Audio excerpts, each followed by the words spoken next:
As we informed you in previous videos, the changes to Article 2 that remove the 7 principles and 6 sources that have defined the core of UUism were passed at the recent UU General Assembly.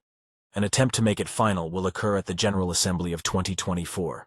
If it passes then, the changes will be permanent. Moreover, making any further changes or amendments to Article 2 in 2024 will be considerably more difficult. This means that Unitarian Universalism as we have known it will disappear. No one can really tell us what is replacing it, least of all leadership. However, we do know that the governing structure will be dramatically altered as the independence of both congregations and individuals will be severely curtailed if not eliminated. We at the Fifth Principle Project have been working diligently to provoke and advance a much broader dialogue about the rationale for and extent of these changes. We suspect that most UUs are unaware of what is taking place, or what it will mean for our faith. The UUA has, however, used its levers of power to suppress this effort. Moreover, we also believe that the tactics used by the UUA to achieve approval for such changes need to be examined. For example, the UUA insisted that a yes vote on the Article 2 changes was a vote to continue the dialogue.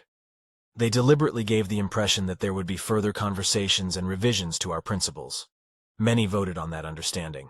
On the contrary, a yes vote meant the exact opposite because further changes will be so difficult. We have other concerns as well. Everyone expected that surveys on the changes to A2 were going to be taken and they would be open to all. Do you remember these surveys? Have you seen the survey results? If not, you should know that the majority of UUs didn't either. We are left wondering if the A2 Study Commission conducted actual surveys, or just how thorough they were.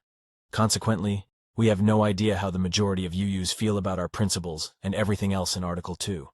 When groups of UUs began dissenting, there was a concerted effort to block them from publishing their opinions.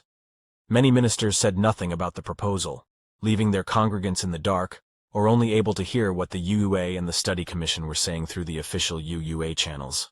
Those holding different opinions were compared with white nationalists, MAGA types, and Nazis, epithets echoed by Susan Frederick Gray in a recent speech.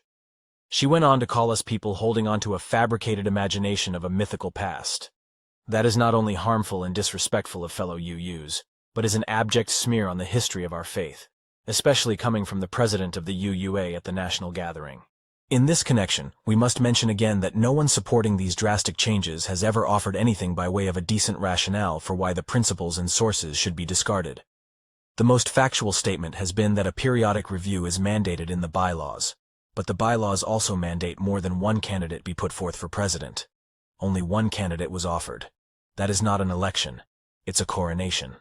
If the UUA can violate its own bylaws when it sees fit, why do they feel such a driving need to follow them in the case of Article 2?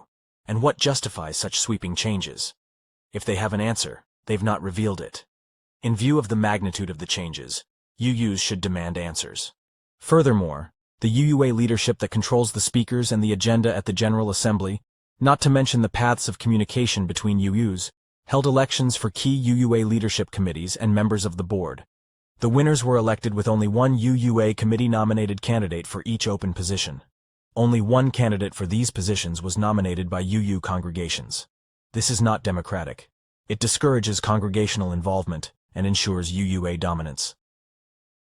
The violations of UU principles and bylaws during the whole Article 2 process have been blatant. A free and responsible search for truth was manipulated and controlled. Not all people were treated with respect and dignity, and the democratic process has become unrecognizable. We can deal with change, we can be a living tradition, we can be anti-racist, but we cannot be hypocrites and still be UUs. While we seek to make UUs aware of the dramatic changes leadership is pursuing, and how, we also urge you to do 3 simple things. Join the Fifth Principle Project and take advantage of the many town hall discussions. It is free. Visit the Save the 7 Principles webpage for the many informative essays on all these changes. Most importantly, this is our faith. It does not belong to the UUA. Engage with it before the chalice goes out. Become a delegate to the 2024 General Assembly and let your voice be heard with your vote. Thanks for listening.